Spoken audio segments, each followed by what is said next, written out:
ከጠንካራ መሰረት ወደ ዘላቂ እድገት ካፒታል ገበያ ለዜጎች ኢኮኖሚያዊ አቅም መገንባት በሚል ርዕስ ደግሞ ገለጻ እንዲያቀርቡ ወደ መድረክ የሚጋብዘው የኢትዮጵያ ካፒታል ገበያ ባለስልጣን ዋና ዳይሬክተር ክብርት ወይዘሪት ሀና ተልእኮን ይሆናል። በክብር ተቀበሉልኝ። ክብራትና ክብራን የፋይናንስ ምርታ በኢትዮጵያ ወደ ተባለው ኮንፈረንስ በድጋሚ እንኳን ደህና መጣችሁ ለማለት ወዳለሁ። ይሄ የካፒታል ገበያ ምንለው በአጭሩ ሲገለጽ ምንድነው ሚለውን ለማብራራት ሞክራለሁ።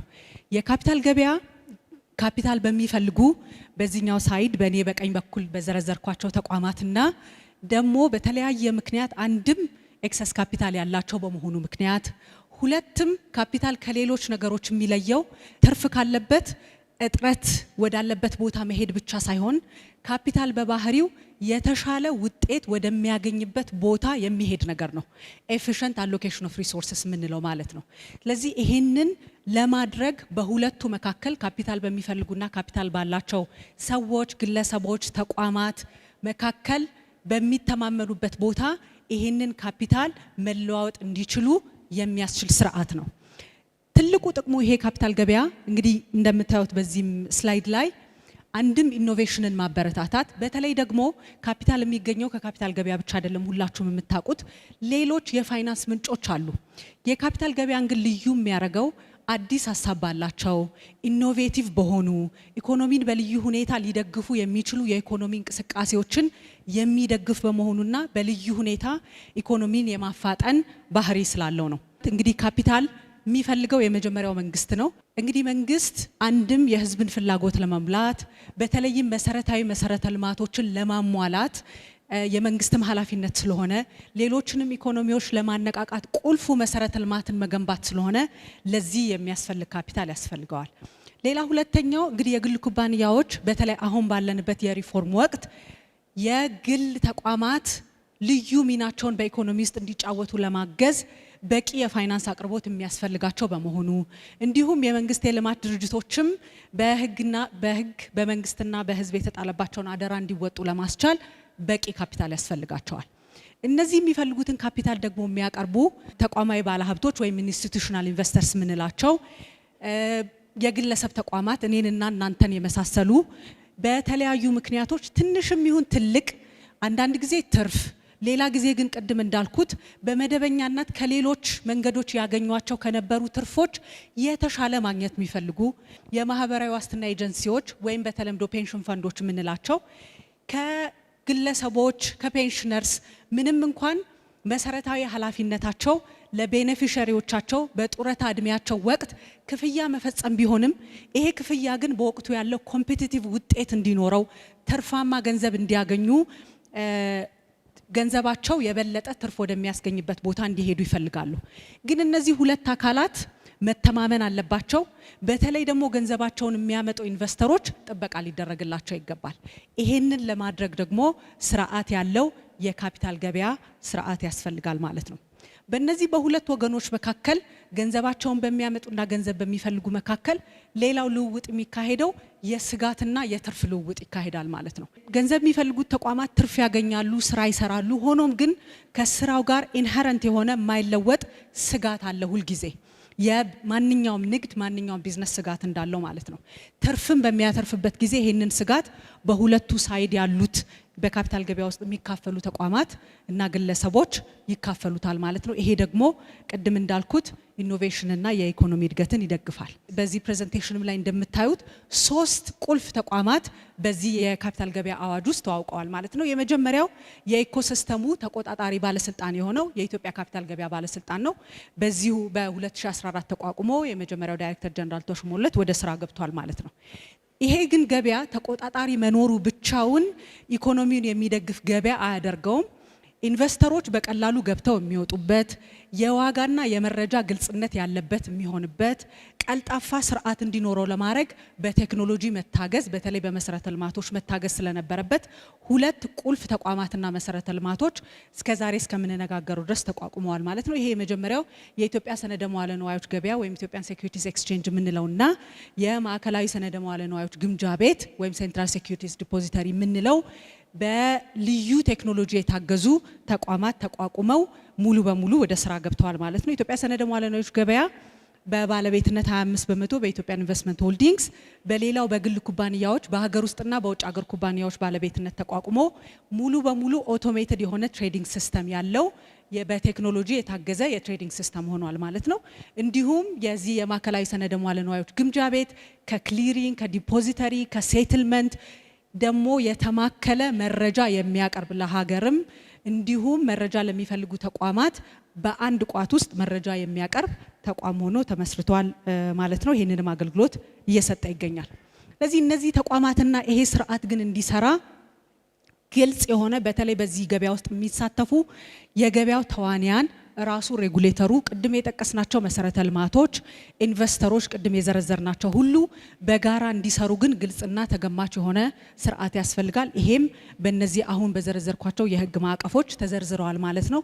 በተለይ እነዚህ ማዕቀፎች ለኢትዮጵያ ካፒታል ገበያ ባለስልጣን በአዋጅ ቁጥር 1248 የተሰጡትን 4 መሰረታዊ ኦብጀክቲቮች በዋናነት ለኢንቨስተሮች መብት ጥበቃና ከለላ መስጠትን፣ ግልጽነት ያለው ገበያ መመስረትን፣ ሲስተሚክ የሆነ ሪስክ በገበያው ላይ እንዳይከሰት መከላከልና ገበያውን ማልማት የሚሉ ዓላማዎችን ለማሳካት ተብለው የተዘረጉ ናቸው።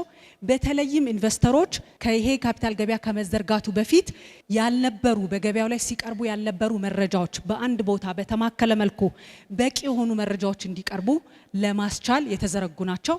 ሌላው የካፒታል ገበያ መዘርጋት በተለይ በዚህ በረቂቅ ህጎች ዝርዝር ውስጥ የምታዩት ፋይናንሻል ኢንክሉዥንን ቅድም በክቡር ገዢው ሲገለጽ እንደነበረው የፋይናንስ አካታችነትን ልዩ ወደሆነና ወዳደገ ትርጉም የወሰደ ወደፊትም የሚወስዱ የህግ ማዕቀፎች ናቸው። ለዚህ ሴቪንግስ በባንክ አካውንታቸው ውስጥ ገንዘብ ከማስቀመጥ ከዛ የሚገኘውን ኢንትረስት ከማግኘት አልፎ አልፎ ብድር ከማግኘት ባለፈ የእውነትም የኢኮኖሚው ተሳታፊዎች እንዲሆኑ ለማስቻል እነዚህ ህጎች አስፈልገዋል። በዚህ መልኩ ቀርበዋል ማለት ነው። ሌላው እንግዲህ ይሄ የካፒታል ገበያ ስርዓት ከተዋወቀ በኋላ እንግዲህ አንዱ በኢትዮጵያ ካፒታል ገበያ ባለስልጣን የተከናወነው ተግባር ይሄንን በአነሰ ዋጋ ካፒታል ፎርሜሽንን ለማበረታታት ይሄንንም ደግሞ የሚያቀላጥፉ የካፒታል ገበያ አገልግሎት ሰጪዎችን እንግዲህ ላይሰንስ ማድረግና ወደ ስራ ማስገባት ነው። በዚህ ላይ እንደምትመለከቱት 15 የሚደርሱ በተለያዩ ካታጎሪዎች ማለት ነው ኩባንያዎች ላይሰንስ አድርገናል። ይሄ ሊስት ልዩ ነው ብለን የምናስብበት አንዱ ምክንያት እንግዲህ ወደዚህ ገበያ እንዲመጡ የሚጠበቁት ኦሬዲ በፋይናንሻል ሴክተር ውስጥ የነበሩ ተቋማት ቢሆኑም እንኳን ግን ከፋይናንሻል ሴክተር ውስጥ ውጪ ያሉ በተለያየ ዘርፍ የተሰማሩ በተለይ ከ8 ኢንቨስትመንት አማካሪዎች መካከል ከሁሉም በሚባል ደረጃ ከባንክ ሴክተር ውጪ ያሉ ይሄ ገበያ በእርግጥም በኢትዮጵያ ውስጥ የሚኖረውን ሚና የተገነዘቡ ኩባንያዎች ያሉበት ነው። ሌሎቹም በተመሳሳይ ማለት ነው። የነዚህ ኩባንያዎች ጠቅላላ ካፒታል የተከፈለ ካፒታላቸው ማለት ነው ሰብስክራይብ የተደረገ ካፒታላቸው ከ3.5 ቢሊዮን በላይ ቢሆንም የተከፈለ ጠቅላላ ካፒታላቸው ግን ከ1.5 ቢሊዮን በላይ ነው ማለት ነው። ሌላው እንግዲህ ቅድም እንዳልኩት በገበያ ውስጥ ግልጽነት እንዲኖር በቂ መረጃ ለኢንቨስተሮች ማቅረብ እንዲቻል ሌሎች ከኔ በፊት የተናገሩ ሚኒስቴር መስሪያ ቤቶችና በፊስካልም በሞኔታሪ ፖሊሲ ውስጥ ሚና ያላቸው ተቋማትም ጨምሮ ቅድም የዘረዘርናቸው ኢንቨስተሮች በቂ መረጃ እንዲያገኙ ለማድረግ ኩባንያዎች በቂ መረጃ ለኢትዮጵያ ካፒታል ገበያ ባለስልጣን እንዲሁም ለህብረተሰቡ መግለጽ የሚያስችላቸው የሰነደ ሙዓለ ንዋዮች ምዝገባ የምንለው በኋላም ደግሞ በኢትዮጵያ ሰነደ ሙዓለ ንዋዮች ገበያ ሊስት እንዲያረጉ በአማርኛው ተመሳሳይ ስለሆነ ምዝገባ እንዲያረጉ የሚያግዝ ስርዓት ነው። በዚህም በጣም በርካታ ኩባንያዎች በህግ የተቀመጠው የጊዜ ገደብ ከማለፉ በፊት ማመልከቻ አቅርበዋል። በዚህኛው ሳይድ የምታዩት ክቡ እንግዲህ ምንም እንኳን ባንኮችና ማይክሮ ፋይናንሶች የበለጠውን ሚና ቢጫወቱም በዚህ ቁጥሮች ቅድም ሲገለጽ እንደነበረው ይሄ ኢኮኖሚ ዳይቨርስ የሆነ ፓርቲሲፔሽንን የሚፈልግ ስለሆነ በማኒፋክቸሪንግ ዘርፉ በሪል ስቴት እና በሌሎች በሰርቪስና መሰል ዘርፍ ውስጥ ያሉ ተቋማትም ለማስመዝገብ መጥተዋል ማለት ነው። መጨረሻ ላይ የምታዩት የ213 ቢሊዮን ብር ጠቅላላ ካፒታል ሁለት ሲግኒፊካንሶች አሉት። የመጀመሪያው በአንድ ሀገር ያደገ ካፒታል ማርኬት ስለመኖሩ የሚያሳየው ጠቅላላ በካፒታል ገበያ ውስጥ ያለው የማርኬት ካፒታላይዜሽን መጠን ነው። ሁለተኛው ደግሞ ይሄ ማርኬት ካፒታላይዜሽን ከጂዲፒው አንጻር ያለው ጥምርታ ነው። ስለዚህ አሁን እንኳን ባለንበት በዚህ አመት ከ200 ቢሊዮን ብር በላይ ካፒታል ያላቸው ማርኬት ካፕ ያላቸው ማለት ነው ወደ ገበያው መጥተዋል። ይሄ ቁጥር በሚቀጥሉት ጊዜያት ጨምሮ ከኛ ጋር አቻ ኢኮኖሚ ካላቸው አገራት ጋር የጂዲፒ ጥምርታም ይሁን ወይም የማርኬት ካፒታላይዜሽን ቁጥራችን እዛ ይደርሳል የሚል እቅድ ነድፈን ነው እየሰራን የምንገኘው። ሌላ እንግዲህ የገበያችንን ጥልቀት ጥሩ መሆን ከሚያመላክት ነገሮች አንዱ የሰከንደሪ ማርኬት ወይም ሁለተኛ ገበያ የምንለው እንቅስቃሴ ነው። በዚህኛው በኩል የምታያቸው ኩባንያዎች ኦሬዲ ሰነደ መዋለ ንዋዮቻቸውን አስመዝግበው በኢትዮጵያ ካፒታል ገበያ ባለስልጣን የተወሰኑት በኢትዮጵያ ሰነደ መዋለ ንዋዮች ገበያ ኦሬዲ ሊስት ያደረጉት፣ የተወሰኑት ደግሞ አሁንም በአዲሱ ገበያ ካፒታል ሬዝ እያደረጉ የሚገኙ ለመጀመሪያ ጊዜ በኢትዮጵያ ካፒታል ሬዝ እያደረጉ የሚገኙ ኩባንያዎች ናቸው። እንደምታዩት እነዚህ ተቋማት አምስቱ እንኳን ከተለያየ 3 ሴክተር አሁን እንኳን የምናየው ገበያው አካታችና የተለያዩ ተቋማትን የሚያካትት መሆኑን ማየት እንችላለን። ሌላው ትልቁ አዲስ ተዋውቋል የምንለው ተጀምሯል የምንለው ሰነደ መዋለ ንዋዮችን ወደ ኤሌክትሮኒክ ፎርም ለውጦ ግብይትን ቀላል የተቀላጠፈ እንዲታይ ማድረግ ነው። ስለዚህ እሱም እንደምታዩት አለ ተብሎ ከሚገመተው እንግዲህ የሼር ሆልደር ቁጥር ራፍሊ በመቶ ሺዎች የሚቆጠር ቢሆንም ከዚህ መካከል እስከ 63000 በላይ የሚሆነው ወደ ኤሌክትሮኒክ ፎርሙ መቀየር ተችሏል ማለት ነው።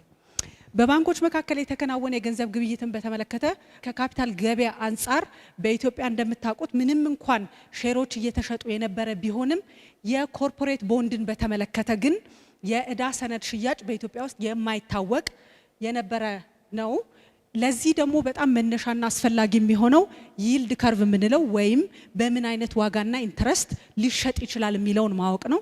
በገበያ ላይ የተመሰረተ የገንዘብ ልውውጥ መሆኑ ለዚህ ኢንዲኬቲቭ ወይም መነሻ ሊሆን የሚችል ቁጥር እንድናገኝ አግዞናል ማለት ነው። ይሄም እየተጠናከረ ሲሄድ በገበያ ላይ የተመሰረተ ፐርሰንቴጅ በኢትዮጵያ ውስጥ የዕዳ ሰነዶችን ለማስተዋወቅ በእጅጉ ያግዛል ማለት ነው።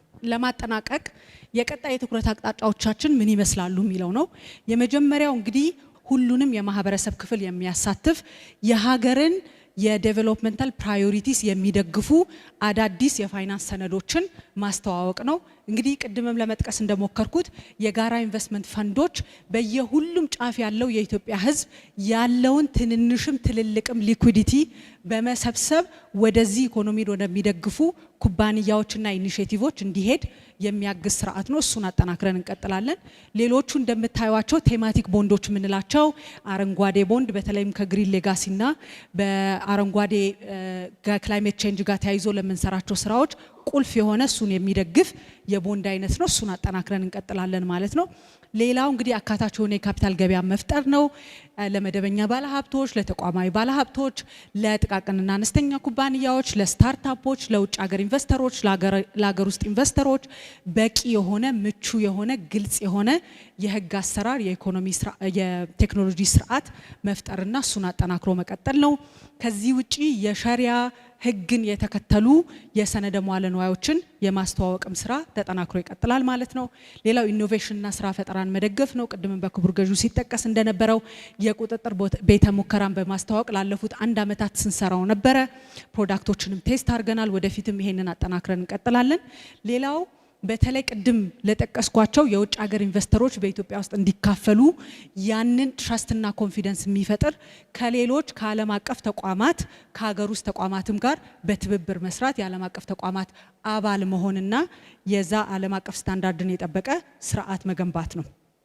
ልማትን ለማፋጠን የሚያስችሉ ወሳኝ የመሰረተ ልማት ፍላጎቶችንና ማህበራዊ ፕሮግራሞችን ፋይናንስ ማድረግ ቅድም ሲነገር እንደሰማችሁት ከቤት ጋር የተገናኙ ከመሰረተ ልማት ጋር የተገናኙ ከመንገድ ስራ ጋር የተገናኙ የመንግስትና የግለሰብ የፋይናንስ ፍላጎቶችን ለማሟላት የሚያስችል የካፒታል ገበያ መገንባት ነው።